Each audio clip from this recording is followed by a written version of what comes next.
there is only one thing you need to learn and understand about Magna Carta 1215, it's this. Magna Carta 1215 is the sole peaceful means known to humankind by which the rights of the weakest, most innocent citizens can prevail over a massive, potentially corrupt and oppressive state power. This is the voice of freedom, Magna Carta 1215 Learning Centre. Welcome to your next lesson with hosts Fitzroy and Carl. Folks, good evening, good evening. Sorry, I just realised I coughed into your ear roll and that was probably not very nice of me. I do apologise. The last couple of nights, once again, very sorry, haven't been around. I have been cook as 10 Scottish sailors after a bad Thai feed. And I had the Thai feed. Very, very, very lovely meal, I thought at the time, but turned out it had repercussions that have extended for a couple of days. So I won't go into the nitty-gritty about it, but thank you to everybody who gave me some suggestions on how to thicken up the issues that I was facing. Okay, all right. Well, tonight, we did have a few different things planned tonight, but there has been a lot happening in Brisbane in the last couple of days, particularly surrounding medical profession or medical professionals who are trying to protect we the people. Dr. William Bay had his hearing yesterday in Ann Street in Brisbane, the hearing he wasn't allowed to attend. AHPRA, the medical registration organisation, refused to let him attend his own hearing and only let his solicitor attend via video link. And then they invited him in at about 2:30 to have a chat. One suspects to hear the result, but when they discovered that there were quite a few hundred people there with him and quite a number of them were streaming live, they decided not to let him in the building or any of them and to withhold their decision. Now, I haven't heard today whether or not they've actually let that out. There is a meeting tonight in Brisbane where up to 10, I think, doctors will be taking questions from the public. That's happening in Warner at a church hall in Warner. I did want to be there for that tonight too, and did actually ask for permission to stream from there. As it turns out, I probably just wouldn't have been well enough to go and do it anyway. So apologies to those folks who I did talk to who are setting that up. That's done through AMPS, AMPS, Australian Medical Professional Society. And you can find out more about them through Red Union, which we will have a talk about at some stage. So the big question that it's all raised in my mind is how can we help? How can we protect ourselves? How can we maybe help the medical professionals regain some power from these faceless, almost nameless bastards on the AHPRA board that are telling the doctors, ostensibly blackmailing them into following along with whatever rule they say happens. So obviously on this program, we talk a lot of common law and we follow Magna Carta 1215 pretty closely. And I thought, well, tonight, let's see, in theory, what we might be able to do. And that means we get the man himself in again. I don't know, Fitz, you must be getting a bit of a swelled head. I'm going to need a double-sized brown paper bag to take you out in public now. You've been on twice in 1 week. Yeah, I'm not even sure how to respond to that. So it's all good. I'm actually respond with a laugh. You're doing all right. Yeah, no, all good. So, all right, Fitz, I want to say good day to everybody who's tuned in tonight to have a look. Clearly, your Magna Carta Telegram channel is going great guns. So, hello and welcome to everyone from there, and of course everybody who's watching on one of 4 channels. What am I streaming on? 1, 2, 3, 4, 5. I'm on 5, including Facebook tonight. There are 3, I think, YouTube channels. The main one to be watching is Nun2K, NUNN2K, folks. I think everything in the chat comes up through there. So if you're going to put in chat messages, that's probably the best one to be in so that I see it and can say something about it. Fitz, you and I have been discussing Magna Carta 1215 and whether or not there is anything that we, the people, can do to try and force AHPRA either out of existence. Wouldn't that be absolutely magnificent? Or at least protect ourselves going forward. And you have something of a solution for us. Yeah, absolutely. I mean, this is a universal solution because everything comes down to law. And so it's just about using the law. So it's really straightforward. Yet, obviously, we're going to need to go into how it's done piece by piece, just to give people a real basic layman's understanding of how they can eradicate whatever the actual issue is. It can all go, especially if we start acting in concert. And so tonight we're going to go through the actual process of how we make those people who are hiding behind these legal frameworks accountable in their private capacity as a living being of nature with a conscience. That's absolutely. What we're going to go through. I'll just acknowledge Peter Ackers in Townsville tonight. I owe Peter a phone call if he's the right Peter that I'm thinking he is. If not, there is another Peter in Townsville who I owe a phone call to. This will be something very interesting for everybody in Townsville at the moment who is encouraging me to come to Townsville. Follow along with this closely. And of course, Fitz, we are looking at doing something further south than Townsville, actually down in New South Wales a little later on, or next month. And this will be of particular interest to them too. Yeah, absolutely. Like this is, if people can really understand this, this is like going to cover pretty much any problem you have, especially if you work together as a community. It'll really have like serious weight.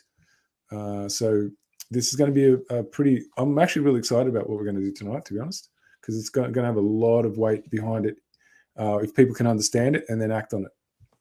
So there are a few things to understand before we kick off about it. Not everybody can do this process. There are certain things you have to complete before you can go into this process, yeah? Yeah, so obviously there's some qualifications for it. One is that you cannot have a criminal record. And when I say criminal, I don't mean offences as far as like legislative breaches. I mean actually have harmed somebody. It doesn't work so good if you've got a criminal record for the last 10 years. You generally need to be 18 and over. And obviously willing to actually, abide by the law the best of your ability.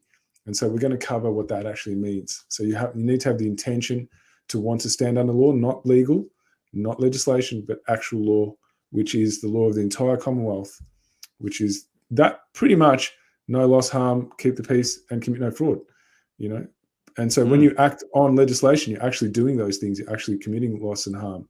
So there needs to be a real understanding that if you follow legislation, you're actually acting against the law. Absolutely. Thanks for Peter clarifying. I might have the wrong Peter. Yes, I might, because the Peter I'm thinking of has a different name. But sometimes in chat, you never know. So Peter Ackers, be prepared. We are coming to Townsville. All right, so we'll kick it off, Fitz. I guess we start with the oath. Yeah, absolutely. So we might bring that up if you've got that available. I do indeed. So now, is that big enough? Can everybody see that? If you could go a bit bigger, probably a bit more helpful. I'm not sure if you can enlarge it. You might have to hit enable editing. There's a little, it's a little white. Yes, I see that. And then that should allow you to get that up a bit high. You should be able to stretch it out. There you are. Is that any better? I've just got a black screen right now. Not helpful. Let me remove.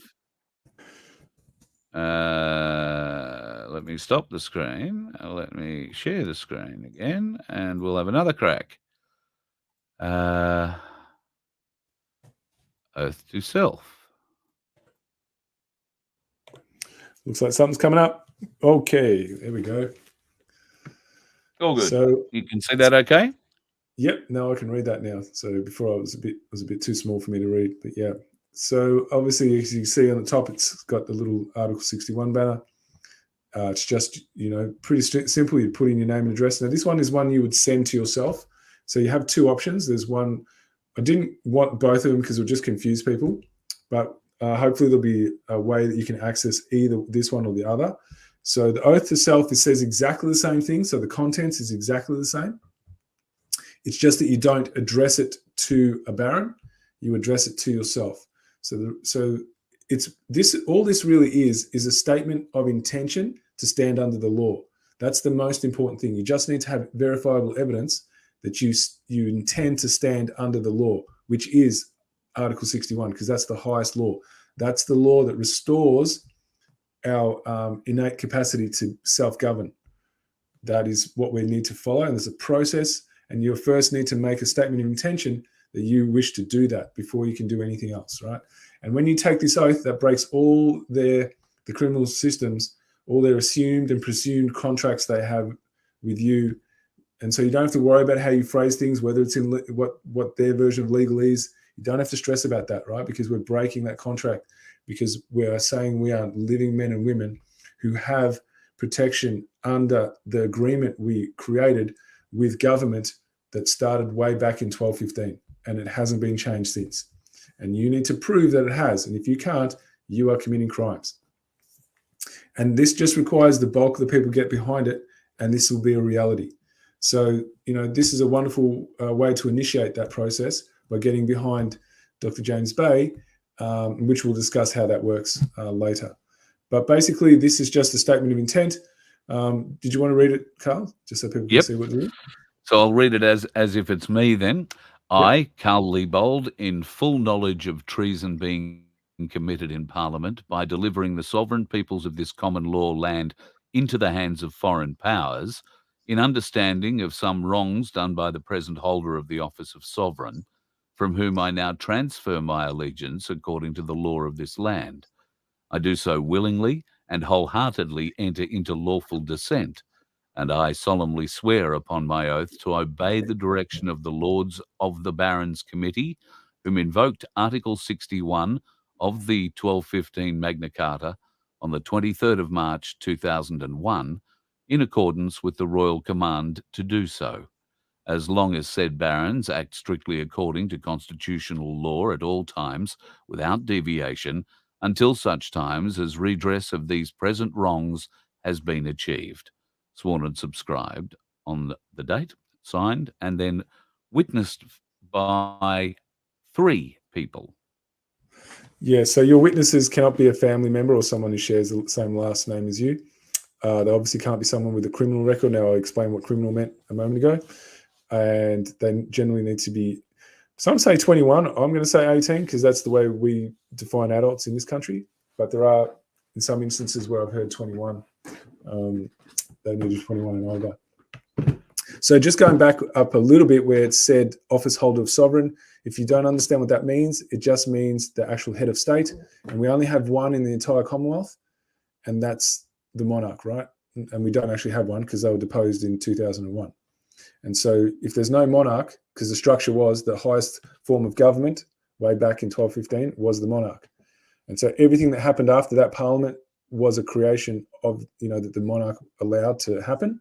So if there's no monarch in place, there can't be any parliament. And so we don't actually have a parliament because there's no monarch in place. It's just the people don't know it. And all you're doing is you're actually stressing that point. Now, could you imagine if millions and millions of people started actually doing this, then that becomes a reality, right? But it needs to be initiated. Before others will join, someone needs to initiate it, right? So whoever's here tonight, you can be here on the ground up, and start it off. And there's a really good cause behind this because this is about our health, right? So everyone, if you've got relatives that are in hospital or in some kind of care facility, you know what I mean? And you're being obviously given all these restrictions as to how you can visit them, this would hopefully be a really good motivator for you to actually start actioning this so you can make that all go away.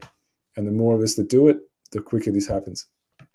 Absolutely. Yep. So this, in conjunction with Dr. William Bay, what he's obviously stood for and has now woken, at least in small part of the medical fraternity, and then has awoken a great deal of support around himself, obviously, to keep pushing that message. It's taken time, but thankfully somebody is actually doing it.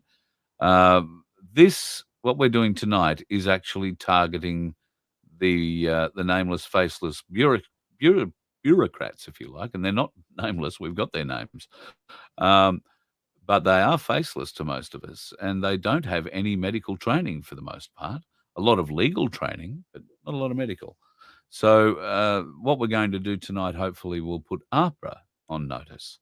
And those of you willing to be abiding by this and to do this, we might nearly be able to have an action.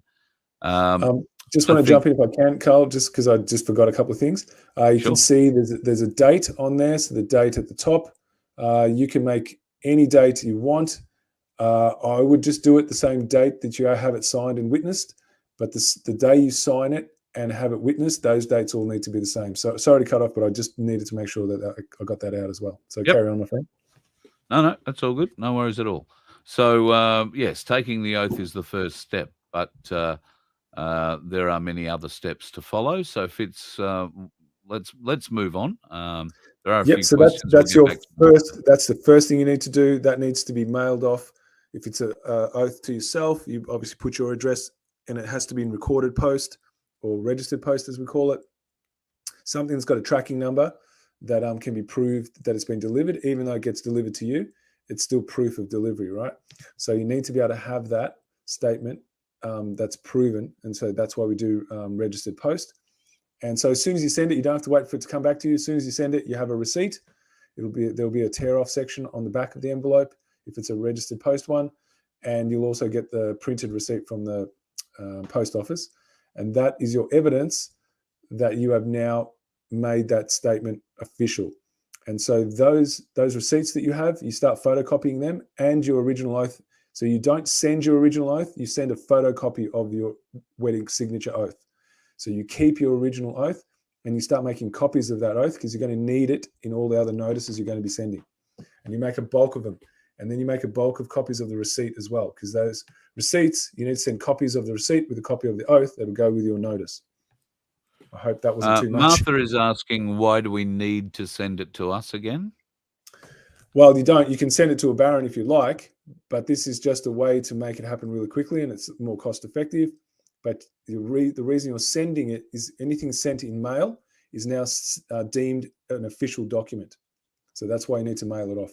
It might seem fruitless, but there's got to be evidence, and the only way to get evidence is the postal receipt, because the receipt, it's the actual post office is like a court in its own, because it has a timestamp and a date on it, and that's like an official process now.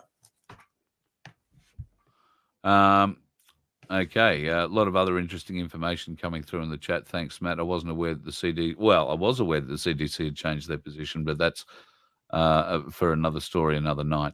All right, let's move on. From the oath of allegiance, we step to what? We're going to go into a cover letter, because if you're doing a conditional acceptance, because this is the way you want to do it, right? Because what's happening is we can't actually send a notice in William Bay's name. We need to send it in our own, right? So then we need to have a reason why we're sending that. And so what we're doing is we're conditionally accepting that AHPRA has the authority to make demands on the care providers that we rely on for our own health to be in order, right? Because so the decisions that AHPRA is making is affecting the quality of care we can access, right? Because they're putting terms and conditions on it. So we are sending a conditional acceptance that says, yes, we're willing to accept that you have authority on proof that you have the authority, and you need to provide that. And so that's what this cover letter I've drafted specifically for this. Now, you and I were discussing off air, this doesn't just need to go to AHPRA. You can actually send it to any health minister, any Department of Health, the secretary. There's a bunch of people who are all associated with this. They can all get it. So you don't have to just stop at AHPRA. Like this particular cover letter will be specific to them as well. So it'll cover a fair few different so-called government departments and their ministers. So would you like me to read that? Yeah, I reckon people might like to. It's only one page, so it's one of the shorter ones I've done, so you should be happy about that. Okay. Dear whoever it may concern, please find enclosed a notice of a conditional acceptance requiring you, name the person, to prove you have the authority to make demands on the medical health practitioners. I, by name, rely upon for medical treatment. Your demands place restrictions and conditions that are cited as justification by medical health practitioners to deny life-saving medical treatment if not complied with. Therefore, in your order, for I, Carl Leopold, a living constitutional subject of the English Commonwealth realm, standing under law since the invocation of Article 61 of the 1215 Magna Carta, to lawfully comply with your demands, you have 10 days to produce evidence in substance that Article 61, the highest law in effect across the entire British Commonwealth realm, of which Australia is part, is no longer in effect. Please be advised that the 1571 Treason Act was assented to by a constitutional monarch, meaning that it is still in effect across the entire British Commonwealth realm, which a jury of the people is oath-bound to uphold should you fail to produce evidence that you have lawful authority to demand conditions on how we, the people, can access our inalienable constitutionally protected right to medical treatment. And see the attached notice. Yeah, so that Recorded section post says is- recorded post. I don't know how it got down there. That should be up the top. So I'm going to have to make an adjustment to that before it goes out. Roger that. That was meant to be up the top. So I don't know how I got there. Sorry, guys. I'll have to fix that. But yeah, that's a really basic one. You can use that for other anything to do with, anyone who's making demands in the medical field. So it's just in universal. this medical field. So that means, Fitz, we could send this to the federal health minister, all Correct. state health ministers, Correct. all state and federal chief health officers, which are just the Correct. bureaucrats. Yep, absolutely. And the departments, the heads of the departments as well. That's right. You could That's send all good. this to the head of your local hospital. Yep, Because they all have a board. correct. Yep. Yep. And Yeah, a well, manager. they will usually have a CEO of the hospital. Yeah. So you could send it to the CEO of your hospital, of every hospital. Doesn't have to be yours. Correct. So this could have somewhat of an effect if a large amount of people all of a sudden start. Yeah. Well, look at the effect it had for the Aussie Cossack when we started sending postcards to him. Just imagine what sort of effect this can have if we start sending these notices to the right people. Well, you're standing under law, right? So it's an entirely different outcome here, Yeah. And that shifts the consciousness of those who are, still running the fraud, that they have some kind of authority, right? Because as soon as the numbers start showing up, they're going to start panicking, guys. It's all a weight of numbers. That's all it is. That's the only thing that shifts anything is the numbers coming together in a unified way. Yep.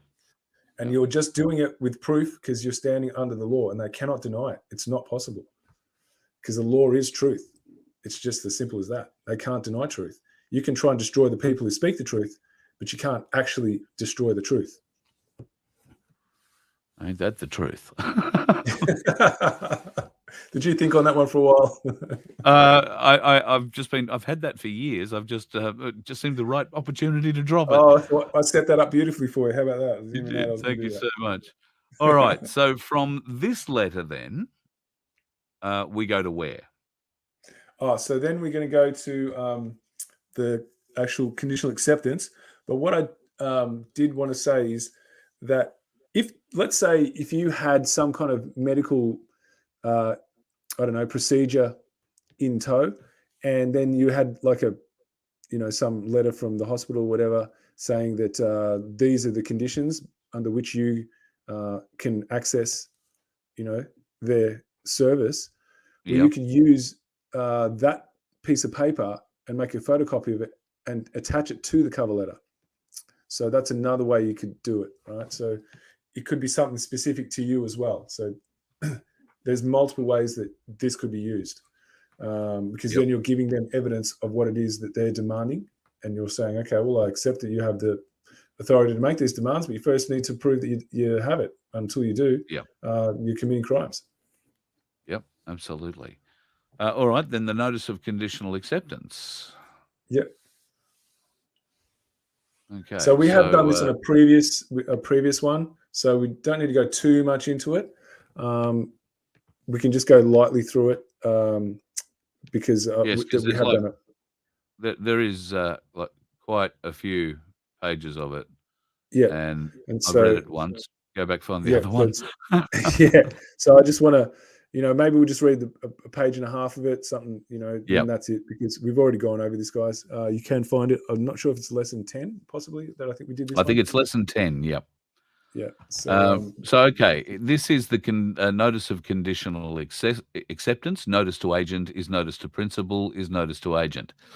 Dear recipient's name, please be aware that this is a notice, a lawful instrument that requires your urgent attention. This notice of conditional acceptance may be used as evidence in my defence. Whereas I, Carl Liebold, stand entirely under the tenets of conditional law in lawful dissent as to my duty under the law, and that it is to my understanding entirely unlawful to comply with your demands at this time, and since the 23rd of March 2001, and that I have withdrawn any and all presumed allegiance to the office of sovereign, the Crown, including business and government departments, due to my individual duties under the law. See Exhibit G, Oath of Allegiance to the Committee of the Barons. Those duties being stated within Article 61 of Magna Carta 1215. Please see Exhibit C, Article 61 of Magna Carta 1215 text, invoked by the Royal Proclamation according to the correct protocols of English and Commonwealth law on the 23rd day of March 2001. See Exhibit B, letters between the Barons Committee and the Office of Sovereign. Therefore, the law forbids me to comply with your demands.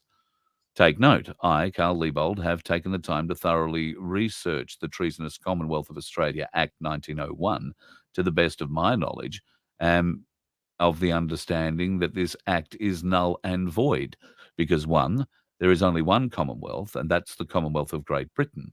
Commonwealth of Australia is a corporation with that number attached, registered to the US Securities Exchange Commission pursuant to the Securities Exchange Act of 1934.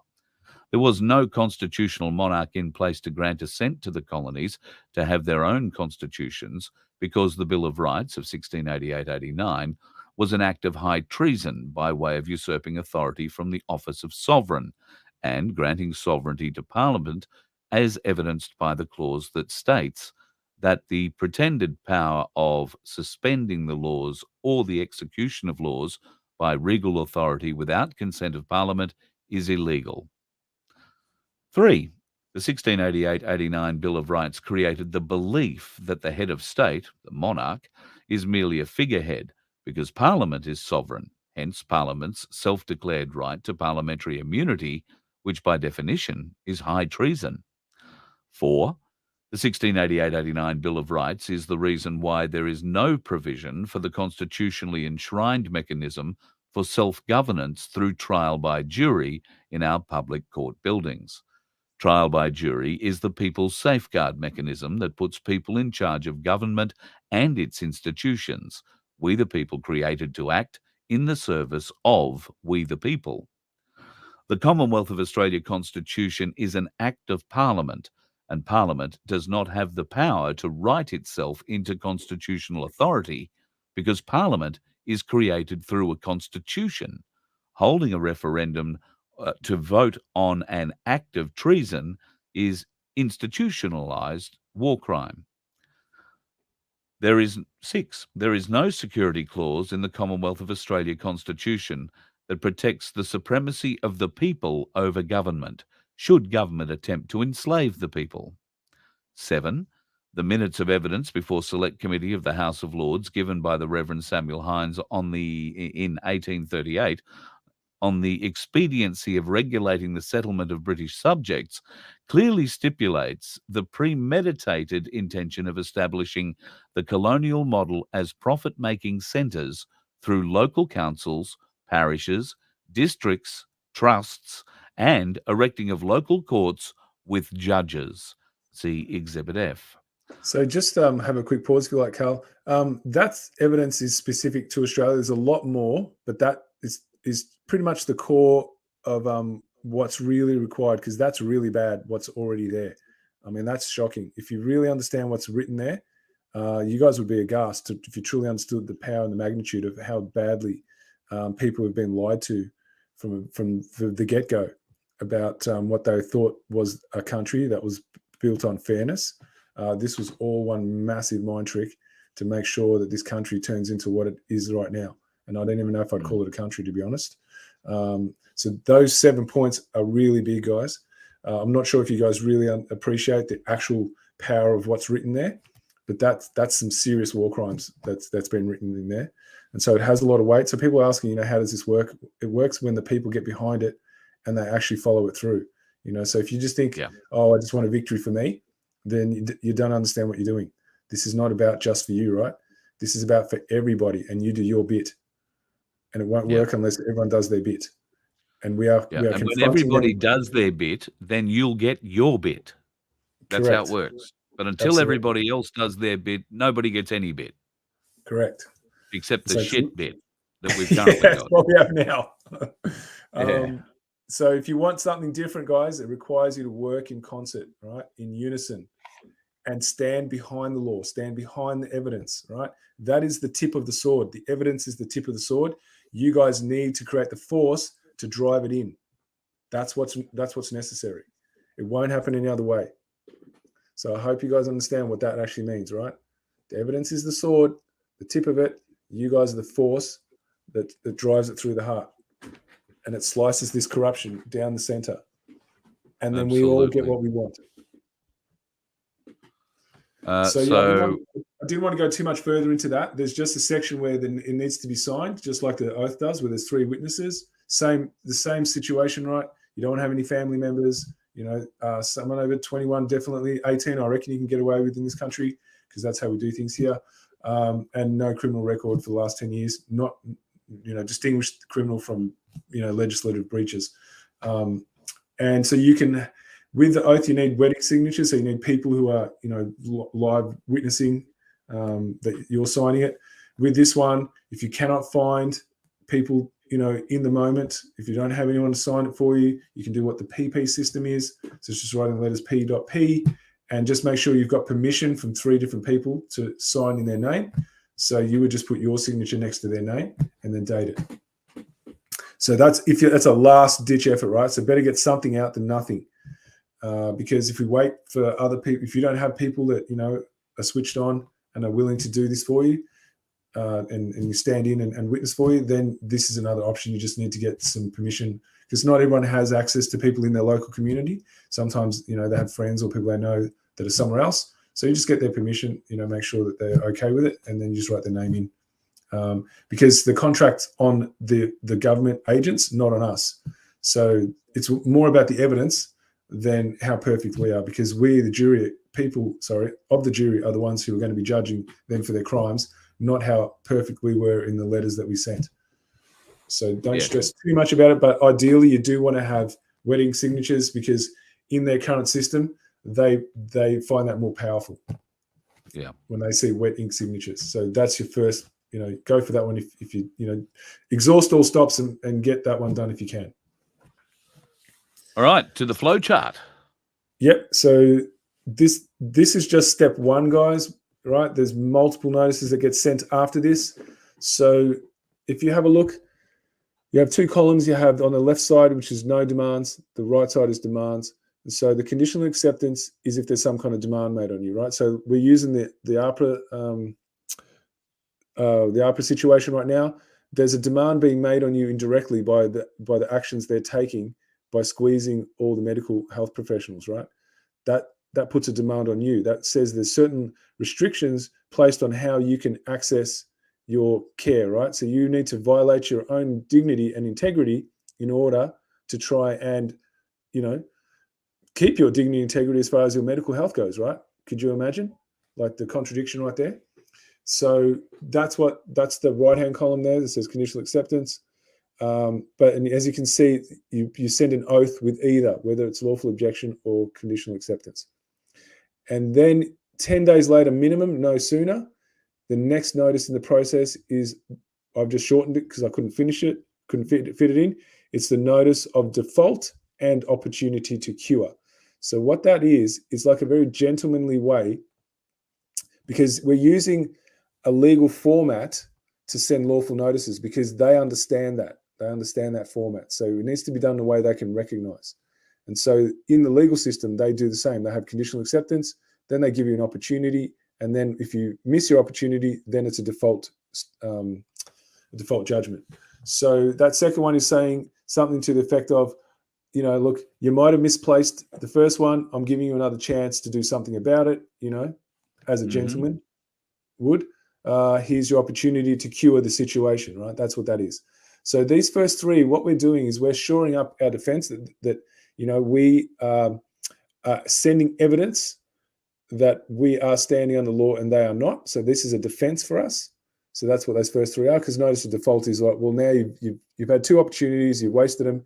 Now everything that's been sent to you now stands as statements of fact, right? That's how the legal system works. So we're just saying, well, you didn't rebut it. You sent nothing back. There's no evidence supplied that none of this is true.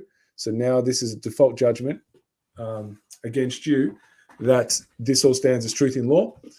So now once you've done that, then the next one, which is number 4, is saying, so the legal system doesn't have this, right? This is all constitutional now.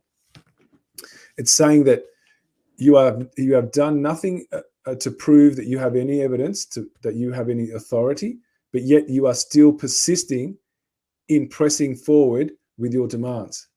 Now, in order for me to access my medical care, I'm being coerced to commit high treason. So why it's called high treason is to do anything that violates your integrity. That's an act of high treason. So you are sending them now that they are liable. So now we move from defense, 1, 2, 3 are your defense, where 4 and 5 are what we call offense, right? You're going into attack. And what they're saying is now you are liable for the crime of high treason because you have persisted after being shown the law and you have persisted to ignore it. So now this is a serious crime that you're liable for, right? These are the ones they don't like getting these. And these are 10 days apart, guys, minimum, no sooner than 10 days. And then the last one is a notice to stop. And in that one, it says, look, I have the power to arrest you myself. So if you are going to send these notices, guys, I highly recommend you read them first, because if you don't read them, you won't understand anything about it. So before you send anything, guys, you need to read what you've sent so you can understand what you're doing. So not doing it like a robot, understand it. All right? That's very, very important, because if you're truly sovereign, you understand what you do. If you're just a robot, then you don't. So you need to actually start reading these, guys. It's critical. And then you can see over here on the other side of the flow chart, you've got action from recipient and action from you. So after you send your first one off, if you get no reply, then you just send your next notice. But if you get a reply, if they for some reason do it, it's very rare they do, then there's rebuttals that we can issue you with, right? So because in their system, you need to rebut anything that they put forward, because they've got the power to actually enforce it with criminal force, right? They actually have those people who will do that. So if you stay silent with anything they send you back, then you have now given your tacit agreement to anything they write to you. So we always rebut. They don't, because they've got the power of force, so they don't care, right? Because who's going to make them do anything? Until we, the people, come together in big enough numbers, and then that's when we'll have the power of force. But up until that point, you rebut everything. So it's the same system all the way down, guys. So on your third one, don't get a reply, just send your next notice. If you do, you send it with a rebuttal with your next notice, and so forth down the chain. And if you get to the end and you get a rebuttal, you start the whole process. So if they send you something after your fifth one, you start the whole process again with a rebuttal instead of a conditional acceptance. So that's pretty much how this goes on. Now, if you're doing it alone, obviously you're going to be going, oh, well, what's this going to matter? It actually has a lot of power, guys. You'd be very surprised. However, when they start getting more and more happening, that's when they start panicking, guys. So you won't actually know it until you actually do it. That's the only thing that's missing, is the actual experience. So this requires a level of courage too, guys, to actually step into this space and follow through. And then you'll be able to see it. So if we think about how many people sent postcards to Aussie Cossack, if we had that level of organization doing this, I'm really confident you would see some pretty big names starting to panic and resign. I think you're right. I think you're very right. Absolutely. People are asking where they're going to be able to download these things.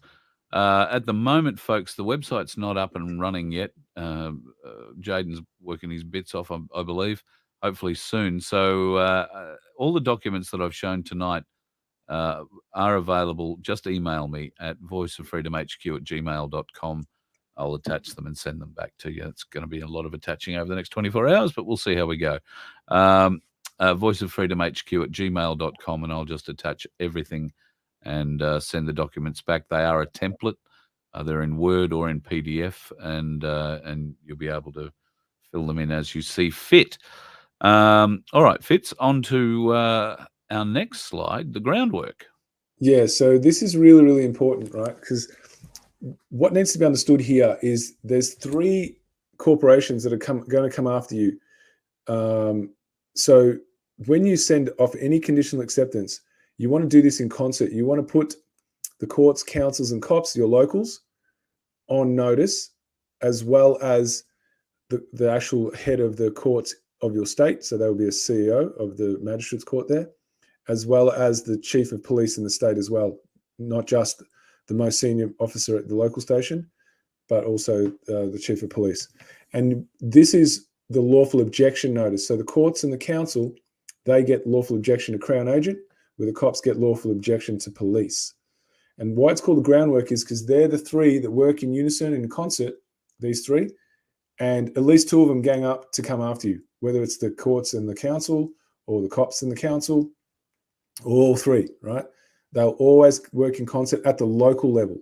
These are the ones who will make stuff happen to you, right? So you need to actually shore up the back door, so to speak, so they can't come in, behind you. So if you have, let's say if you're challenging like a speeding fine, or I don't know, let's say your energy bills, right? At some point, they're going to start using one of these 3 to come after you, at least the courts and the cops for sure. So you want to make sure you're putting them on notice and letting them know of your actual lawful standing, and that they're going to be committing high crimes of treason if they do anything against you, right? So you're sort of setting the groundwork as your protective net, so to speak. That's why this is critical. So anytime you send off any notice, these 3 corporations, they need to be put on notice at the same time. And you only do it once with these guys. It's still all the same 5, but you're coming off that other column, which is that left-hand side that said no demands, unless you have an issue with courts. Let's say you have a summons or something like that, then your version of putting them on notice will still be a notice of conditional acceptance.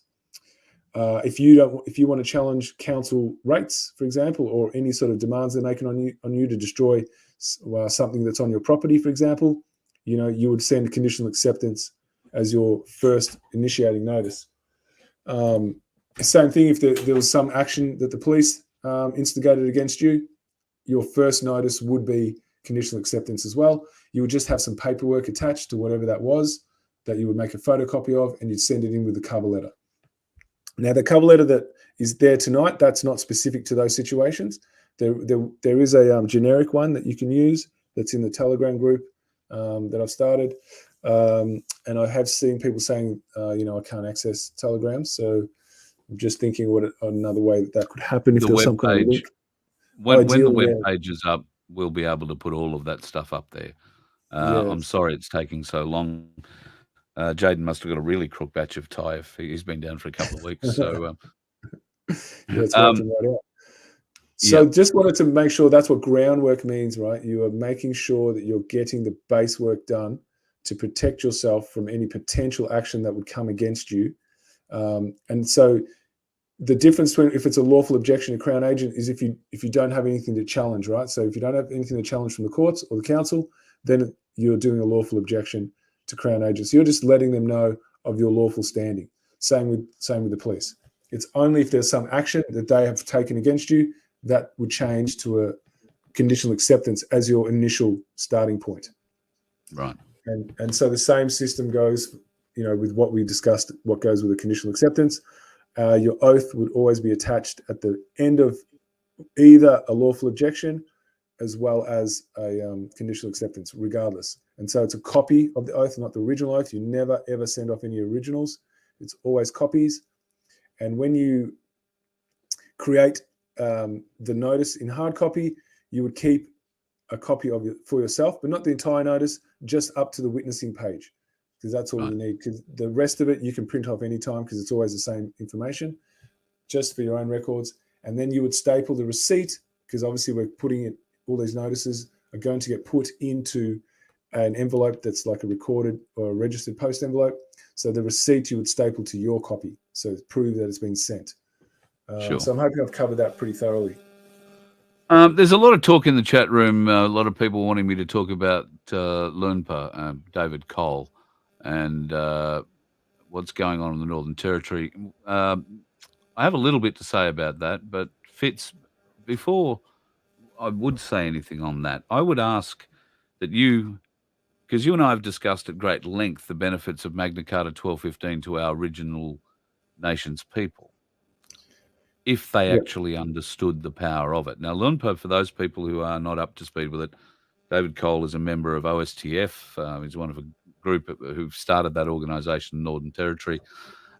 He has put out a very emotive video about child stealing in the last few days.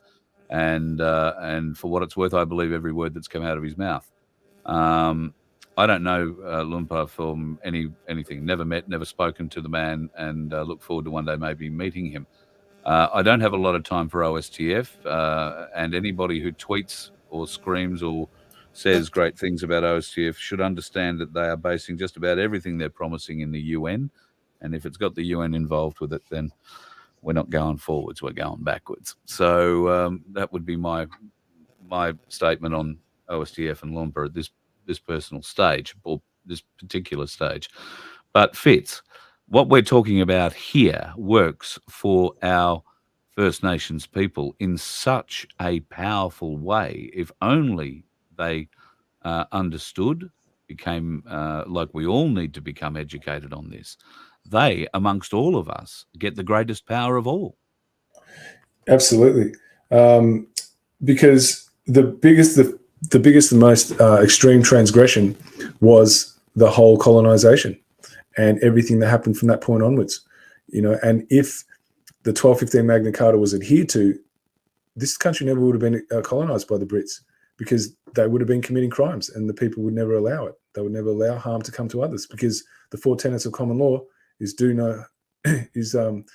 no loss, do no harm, right? That's the first 2. Keep the peace. There was no peace happening when that happened, when they came and colonized this place, and commit no fraud. And the whole thing was one massive fraud. So, the thing with the law is there's no statute of limitations on the crime.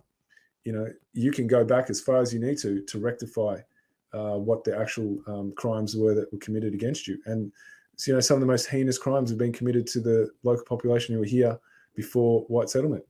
And so all they need to do is use the actual law of the land of the entire Commonwealth, even though, they weren't part of the British Empire originally. That's just how we are now. And they have a law in place that's no different to traditional tribal law. And that is that there's a trial by jury, just, they call it something else. But it's a jury of the peers that get to decide the fate of those who have transgressed against us.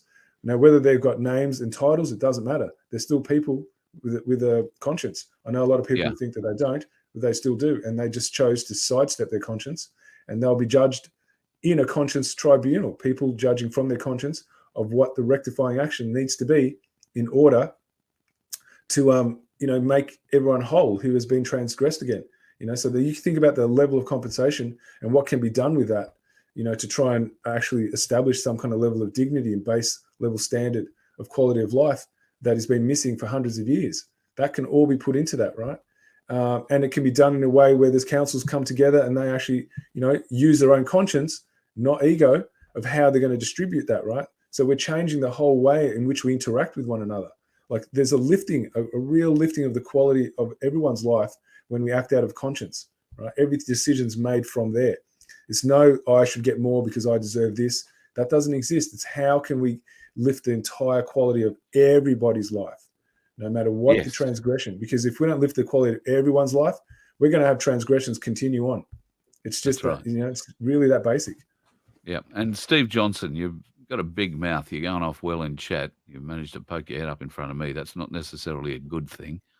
You want to know about what about that poor children being raped? Her mum protected her and hid her. Steve, there have been absolutely abhorrent acts happening in our First Nations communities, and they are happening now, right now, this minute, in First Nations communities in this country, and they've been happening forever. To jump up and down and ask me what are we going to do about it, to ask Fitz what we're going to do about it, to ask Bosie or demand Bosie to do something about it. We all want to do something about it, all right? But it starts with the people in those communities, all right? Now, you're saying there's a mother there that protected her child and hid her as best she could. I hear those stories all day, every day from people of both, well, all colours, black, white, red, yellow, all sorts of colours. Doesn't matter the colour, the stories are the same. Children are being taken, children are being raped, and adults have to turn a blind eye for that to happen. So until that changes, particularly in our Indigenous communities, until the people rise up and stand up against those that are committing these atrocities, then what can happen? What can we do? Because I'm not there to stop them. If I was, trust me, it'd be stopped. I'd like to suggest to Steve that you start learning about the true law, Steve, because once you do, those things will start shifting really fast. Because the reason why there's so much violation in those communities is because they're severely traumatized. And the only way they can heal is first to have other people, wanting to stand under the same law that they want to stand in, and that is of our dignity and integrity, which comes from our conscience. And that's what the 1215 Magna Carta is about. It's just all about preserving our dignity and integrity. And so you cannot heal until you start actually looking at that part. So if you really want to help, Steve, this is where you can take the power into your own hands instead of asking others what they can do, right? You know the old saying, what's the one that JFK said? Ask not what your country can do for you, but what you can do for your country. Well, here's your chance, my friend. That's right. Stand behind your words. Act. People in those communities know who are committing these atrocities. It has to be stopped, and we have to support those people that stop them. Colour doesn't come into it, not 1 ounce, not 1 iota. This is what's happening to our kids. We're all part of this. We're all one big family. Yeah. Yeah. Any pain that happens to any other individual being with a soul is pain to all of us. So it doesn't matter. We've all got our part to play in this, right? If we stand under the law is the truth, and the truth will set you free. Yes, absolutely it will. But you have to be willing to admit the truth and then share it. A lot of people have trouble admitting the truth these days because, let's face it, a lot of the truth is pretty hard to believe. But just do you want to jump in? Natalie Ann says, I'll help with a database for contacts and documents. Natalie Ann is just one of the most wonderful human beings in the world, and I have been leading her up the garden path now for 2 weeks that we're going to catch up. So, yes, Natalie Ann, we will catch up. In fact, I will undertake to talk with you in the next 24 hours, and we will set it up properly. I'm not sure if you're back from your little sojourn. She's got a very cute little dog for a Did you see the comment? I'm a bloody legend. You're pretty funny too. Yeah, she's a legend. And so too is Tasha Marie, who is floating around in the chat tonight. I lovingly refer to Tasha Marie as my Joan of Arc. So God forbid anybody who wants to go in there and take her on. So generally tonight then, Fitz, let's just recap. People have been given the knowledge to go and the tools to deliver notices, to take the oath, to deliver notices on behalf of themselves to any medical professional in the country. But further than that, the bureaucracy that actually, the bureaucracy that runs it, they're the ones that really need to be hit in the guts. So they're the ones that are fully committing the top end of the crimes. Not saying that it makes the medical professionals, clear, they don't get away with it either. Yet it's been driven, so you go to the head of the snake where it's been driven because everything precipitates down from there. And so everyone has the power to make this change, guys, because you are just standing behind the truth. The law and the truth are the same thing. Not legislation, that's not law. Law is that which we agree to live under. And that is no loss, no harm, keeping the peace, and commit no fraud. That's all we're doing, and we're asserting it. And so this is your shield and your sword to pick up peacefully, because this is all about doing things peacefully, right? You don't want to give them any reason to come at you. So this is all peaceful. I'll never come at you if you're peaceful, and especially asserting the law. They cannot, because they then would be committing crimes in open daylight, and they can't have themselves to be seen doing that. Should we mention the name competition? Oh, yes, absolutely. Why not? So we have a knight. Our logo has been constructed based around the knight, and of course the Magna Carta 1215. The roses and the vines mean something too. Fitz explained all this to us the other night, but we're looking for a name. So if you have a name, voiceoffreedomhq@gmail.com. Put in the subject line knight's name or something like that so it stands out. And we'll hopefully come up with a name in the next week or two. And we'll see what we can do. Steve Johnson, I did talk about Lumpa. I don't know what you were listening to at the time, but I've said everything I've got to say about him. It's about my entire extent on the knowledge. It seems that you have lost everyone in your family for 4 years now. So you're obviously suffering a trauma from what you've gone through, Stephen. Very sorry about that. You stuck out because you were being fairly rude to people in the chat. That's why I poked up. So be politer and we'll make friends. More interesting questions from Paul Orchard wants to know, his post office is run by a franchisee, Fitz. Will that still work? Yeah, absolutely. Absolutely. Yep. If you're really worried about it, what you can do is you can actually do the traditional way of sending a letter, and that is, the stamp that you pay for, the $1.10 one. I'm not sure. I think that's what they cost now. And then you can just put in a standard envelope. Well, these ones will probably need an A4 one, just because they're so thick. And then you just ask them to put a registered post sticker on top of it, and then make sure that they stamp, the actual rubber stamp they have. They stamp over the stamp you've stuck on. That's really important. And then it'll go by what's called Royal Mail. So it won't be the corporate mail. So if you're really worried...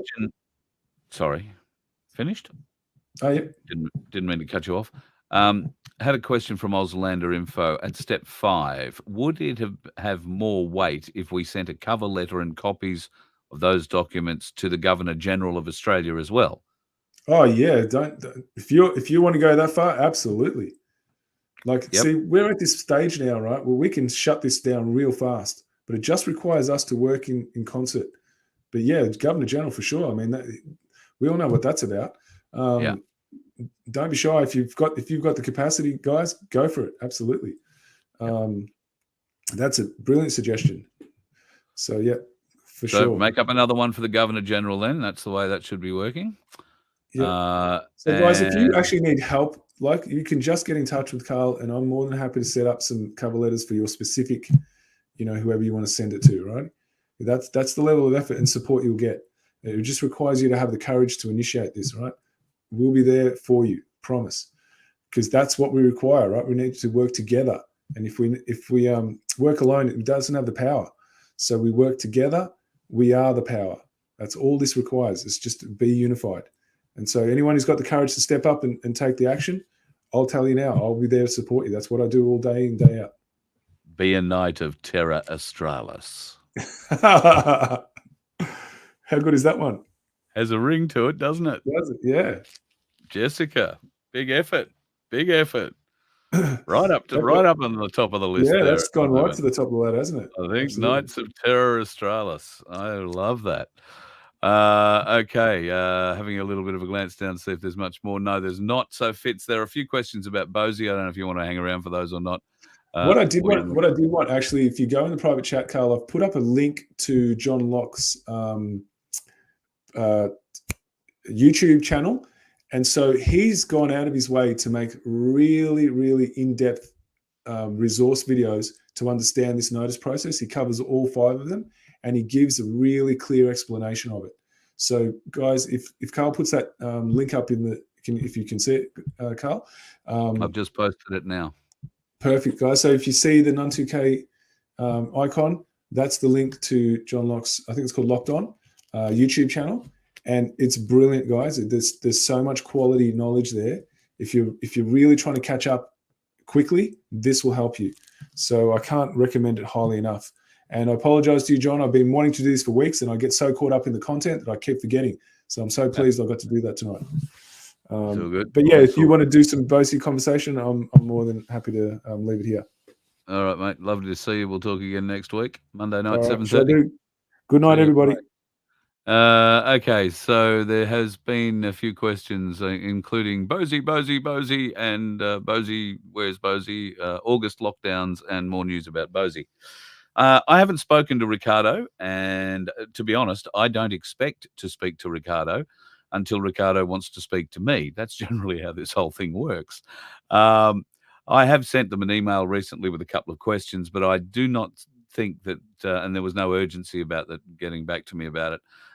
So, look, I know that they're engaged in other things at the moment. I know that in the next little while, he will be making a number of reasonably large announcements, which I think will shock quite a few people. I would urge people to watch what's going on at the moment around ScoMo and other things, particularly in the background of the previous government and now the existing one. I think we're all seeing some weirdness that's going on there. So, yes, that's about all the news that I have on Bosie. On August lockdowns, look, yes, we did talk about August lockdowns, and that was pretty much everything that all the noise we were hearing through chatter and all that sort of stuff was saying something big in August. I've never been a big subscriber of lockdowns. I think they will be very difficult to institute again without some kind of mass panic or mass health problem. And monkeypox, I don't think, is just not going to do it. More people start laughing than get worried about it. And in countries like here in Australia, it is not rife, and we all understand what it really is. It's really just the chickenpox come back at you in adults after being excited by the spicy dart, as it's been referred to by Fitz. So, yeah, I don't see that lockdowns are going to be a long-term thing. Dates in August, I would suspect, might have some weight to them, would be tomorrow, the 18th of the 8th. I think at 8:18 on the 18th of the 8th, you might find that there are some interesting announcements or interesting things get released. But I have no proof of anything like that. So, and you've got to remember the timeline, international datelines change. I have a theory on this. This is a personal theory, and that is that if at 8:18 on the 18th of the 8th, 2022, there is an announcement that is going to affect the globe, then New Zealand and Australia will hear about it first. If we don't hear about any such announcement until our Friday, which will be the 18th in America, and then there are all sorts of things happening there, then it's more going to be something that's related to the American side of things rather than to us globally. There has been a very interesting development come out about Nasara Jassara. Those people who follow 107 would be familiar that he's been put, up online suggesting that Nasara Jassara is never going to happen, and that it was actually a plan of the deep state. So there is some other corroborating voices behind that in the audio that I've heard, at least. Not all of it's 107. But those folks who follow the likes of Simon Parkes or Charlie Ward might be in for quite a shock when they read those further comments. I'm open-minded about the whole thing. I don't know enough about Nasara Jassara or the blockchain technology to really make any kind of a comment. So my advice to you would be get a hold of Cass Smith, who we spoke to a little while ago, and take her advice. Get to all your cash out of super and put it into gold and silver or other precious metals, at least an asset that you control. So, yeah, there's been some interesting things thrown up about Nasara Jassara, and certainly if you want to go and do the maths on it, given current day, it doesn't really add up. But then again, there's going to be a lot of things that don't really add up. So once again, I'm going to sit on the fence there until we see a little bit more about the detail. I think that's the big thing. Look, Auslander has put up an anniversary for Tasha Marie yesterday. Does that mean Tasha Marie and the most marvelous man who plugs things in and does a magnificent job with doing such plugging? Can I tell you? Because I own a great deal of stuff he put together that plugs together. Did you have your 25th anniversary yesterday? I didn't know about that. Happy anniversary. Hope you and the man had a lovely, lovely day, if that is the case. I would tell you how I spent my day, but it was nowhere near as pleasant as I suspect or hope yours was. After suffering my, oh God, you got no idea how unlucky I am. Thai food. I love Thai food. Haven't had it in an age, and there is a Thai food place not far from me. My daughter went to the pizza shop next door. She said, "Oh, you sure you don't want to have pizza, Dad?" No, I'll go and have Thai. Well, I'll be going back to the pizza shop. That's all I can tell you. Anyway, folks, I hope you've learned a little bit tonight. This Magna Carta 1215 lesson being aimed specifically for health professionals and those people that want to act on it. If you would like more details and you want access to these letters, because the website isn't up yet, I'll have to just email them to you. So please email me at voiceoffreedomhq@gmail.com, and I probably don't ask questions or anything. I'm just going to attach something and send it back. And there are, I think, 4 or 5 files in there. I will also attach, or at least give you a link to download, that should work, a video that Fitz has produced on how to fill in these documents again. So there is one of those available if you really need it, but you could always just go back and look back through here.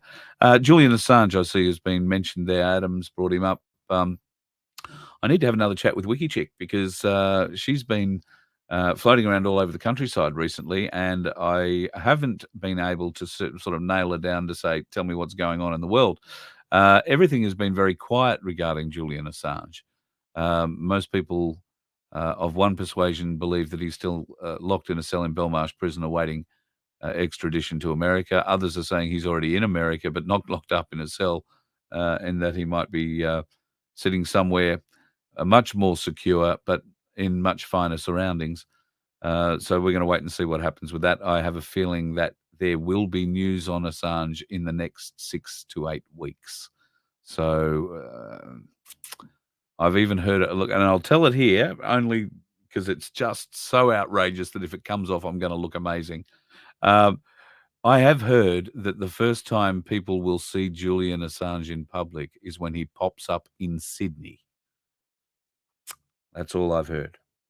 He's going to pop up in Sydney. I didn't get when, but he's going to pop up in Sydney. Ah, there you go. Now somebody's beat me to it. 31st of August on Assange. Is that the date he's going to pop up in Sydney? I don't know. Look, I hate giving dates because nothing ever comes true, and it's the easiest way to make us all look like fools. So there. As for lockdowns, I know nothing. I'm not seeing any evidence of it, particularly where I live. But who knows? What's going to happen overnight?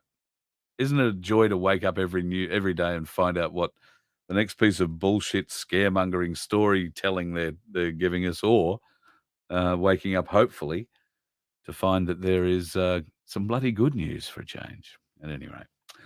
All right, I think I've spoken enough tonight. Free Assange is definitely the way to go. Mad Aussie, the Voice of Freedom website is vofhq.com, but at the moment, it only has a landing page there where you can donate and see where I've been with tours. Oh, well, I guess we can talk about where we're going. So there's some things going on in Townsville. There's a chance we'll be going to Cairns. Heading further south, 3rd of September, I hope to be down on the Central Coast doing a forging course.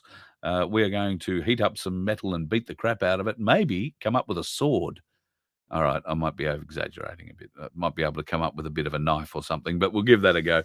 And then down to Singleton, where we're going to the Cali. Going to be a big week at the Cali. And then we're going to go into Sydney for the Aussie Cossacks hearing, which will be on the 13th of September. And with a bit of luck, he'll get out of prison that day. I think if he did get out of prison that day, he will be banned from speaking to any and all social media types. He will not be allowed to put anything up himself, I would imagine. That'll just give him good time to nail down the finalisation of the book deal that he's doing. I think he's self-publishing, actually, and getting a book tour together. I'm sure he is going to be doing something like that. You might also have heard that he plans on starting his own channel. Wow. There's a story behind that. One day we'll get to talking about that, I guess. We'll wait and see what happens if and when he gets out. Thank you to everybody who is giving us some support here, and everybody who wants a T-shirt. Now, if you want a T-shirt with our Magna Carta logo on it there, I can certainly help you out. All you need to do is email me, same email address, voiceoffreedomhq@gmail.com, with the size of shirt that you require. We also have some Voice of Freedom shirts that are going up like that one.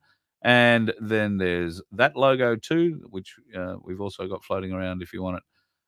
So if you have a preference for logo, by all means, but that one or the white version of that looks quite good too. So they are going to be available. In fact, some of these are available right now. If you want a Voice of Freedom shirt, email me and I can, as long as you want it in extra large, double extra large, or triple extra large, I can sort you out. Hopefully by the end of this week or early next week, I'll have sizes in small to large and I'll be able to send those too. And same deal for that as yet unnamed night.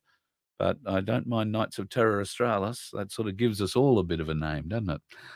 Very good. Very, very good indeed. All right, folks. Love your work. Thank you for joining us again tonight. And tomorrow night, not really sure what we'll be doing tomorrow night. I'm a bit shaky on my feet still after that dodgy, well, I nearly said dodgy Vindaloo, but it was Thai, so it wasn't a Vindaloo. But yeah, it made a hell of a mess. At any rate, thank you very much for your support. If you feel the urge to keep us on the road, then every dollar is another half a litre of fuel. And we would love to be able to put it in the car and come and see you and see that and do that soon. Please go to VoFHQ.com. And if you feel the urge to donate, then great. If you don't, that's great too. We'll see you when we come to town. You let one ant stand up to us, then they all might stand up. Those puny little ants outnumber us 100 to 1. And if they ever figure that out, there goes our way of life. It's not about food. It's about keeping those ants in line. That's why we're going back. Does anybody else want to stay? Let's rock!